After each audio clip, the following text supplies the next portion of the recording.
어떻게 막으려고 했을까? 우선 첫 번째, 박정희 정부는 대한민국 대통령 기록물을 통해 용병봉급이라고 나와 있는 미의회 기록물에 용병봉급 머시너리 셀러리라는 단어를 해외 근무 수당과 전투 수당이라고 수정하여 미국으로부터 받아온 한국군 용병봉급을 감추었다.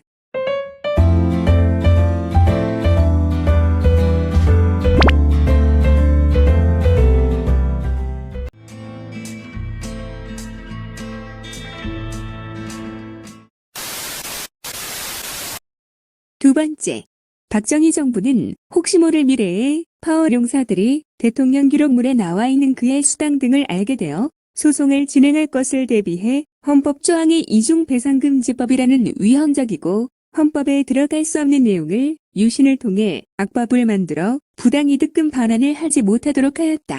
그러나 최근 확보한 미 의회 기록물을 통해 우리가 받지 못한 용병봉급이 있었다는 사실을 파악하게 되었다.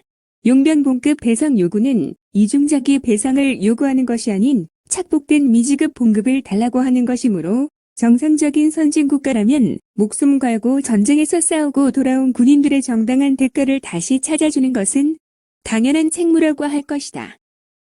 법원행정처장님, 예, 헌법에 대해서 잘 알고 계시죠? 헌법. 예, 뭐 기본적인 부분을 알고 있습니다. 네, 헌법 130개 조항으로 구성되어 있죠? 예, 그 130개 조항 중에서 서로 충돌하는 조항이 있는 거 혹시 아십니까? 뭐 서로 충돌하더라도 조화롭게 해석하는 것이 헌법의 그렇습니다.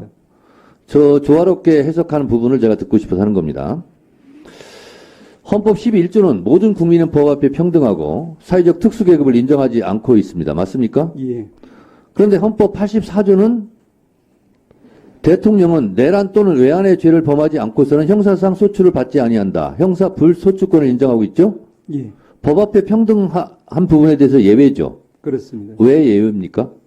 대통령의 특수한 지위를 헌법이 인정했기 때문에 그렇습니다. 헌법 66조에서 규정하고 있는 대통령은 국가의 원수이고 외국을 대표하고 행정부 수반이고 하기 때문에 내란죄와 외환죄를 범하지 않고서는 절도죄, 강요죄, 뇌물죄 뭐 이런 부분에 대해서는 대통령 임기 중에는 처벌하지 않는다라는 예외, 일종의 법적 특혜를 주고 있는 거죠. 예, 그 이유는 민주적 절차에 뽑힌 대통령이기 때문에 국가 원수이기 때문에 법치주의가 있지만 그 부분은 법치주의에게 좀 양보를 권유하고 있다라고 볼 수 있는 거죠. 그렇습니다.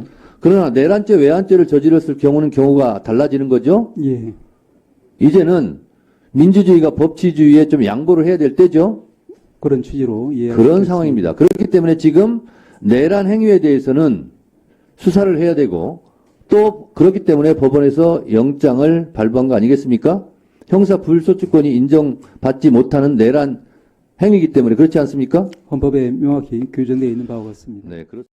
박정희가 만든 희대의 악법 유신헌법 29조 2항은 후진국에서도 볼 수 없는 악법으로서 지금이라도 당장 삭제해야 한다. 진짜 이게는 정부가 눈 가리고 아웅하는 식으로 전투 수당을 주지 말라는 법을 만들어 놓고 그걸 박정희가 만들어 놓고 그걸 상정을 했는데 대법원 법관들이 위헌이라고 판결 내렸더라고요. 위헌이라고 판결을 내렸어요. 그랬더니 박정희가 그때 유신 헌법을 발표하기 직전인데 1년 전에 71년도에 상정을 했더니 그 한 100여 명이 연구 검토해 가지고 그때 당시 나르는 새도 떨어뜨린다는 중앙정보부의 그 기세는 사법부 뭐 어디고 다 있었거든. 중앙정보부가. 근데도 그 100여 명의 판사들이 정체성을 잊어버리지 않고 헌법 기준에 의해서 이건 위헌이다 하고 딱 위헌 판결을 내려버렸어요. 그러니까 박정희가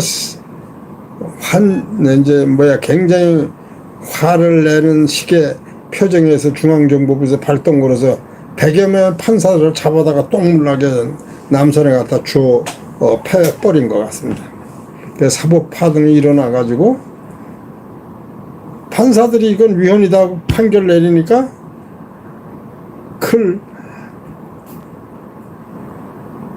법정에 세워놓을 수가 없는 상태가 되니까, 야, 유신체제 발동을 걸 때, 그러면 그때 저거 끼워 넣도록 하자.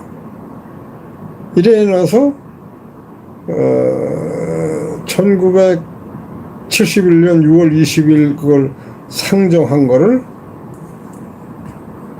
법원에서 위헌 판결을 내려버린 거야. 그때 위헌 판결 내린 판사들 이름이 쫙 나왔으면 좋겠는데 그 사람들 다 띄워줘야 되는데 말이야.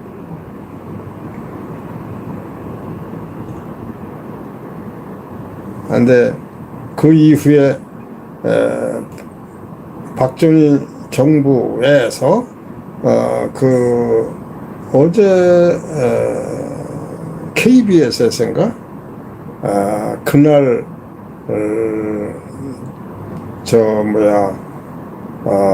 역사 저널인가 이렇게 해가지고 그날 저걸 해가지고 나와서 쭉 얘기하는 게 나와요. 근데 그 마침 아니다. 탈북한 여자들하고 탈북한 인사들하고 우리 남한의 앵커들하고 모여서 좌담하는 식으로 나와서 하는데 그 이후라기가 나와가지고 얘기하는 걸 그대로 그때 이 방북해서 그때 이제 남북 통일 조정한다는 걸 해가지고 남북 공동 성명을 발표하는 기절을 했는데 그때 당시 그거 하게 된 학자들이 논평에서 나오는 거는 이제 쫙 알고는 있었습니다만 이제 역사 분위기 사항을 조율시키는데 아주 잘하더라고. 거기서도 나오는 거 같이 연도수를 내가 몰랐는데 어제 연도수가 다 나오더라고. 이거하고 밀접한 관계가 있어요. 유신 체제를 왜 했냐? 그 조조모리에서 한 거야. 이후라기 조조모리야 걔가 조조대갈통이라고. 유신 체제는 뭐냐면 장기 집권을 하겠다는 거야. 장기 집권을 하려면 어떤 이슈가 있어야 되거든. 그래서 내가 이북 갔다 오겠습니다. 내 청산가리 가져가서 죽이려면 그거 먹고 죽든지 하든지 갔다 오겠습니다. 용기를 내니까 박정희 대통령이 굉장히 쾌재로 갔다 오라고 승인을 해서 갔다 왔는데 이제 그 이후에 쌍방이 이북은 이북대로 영구 주석을 하도록 돼 있고 남한은 남한대로 유신 체제를 똑같은 날짜에 발표를 했던 거예요. 근데 유신 체제 발표하기 전에 이게 1년 전에 올려놨는데 캔슬해 버리니까 유신헌법 발표를 1972년도 10월 17일 날 유신헌법을 발표하면서 거기다 슬그머니 끼워 넣는 것이 헌법 29조 2항이에요.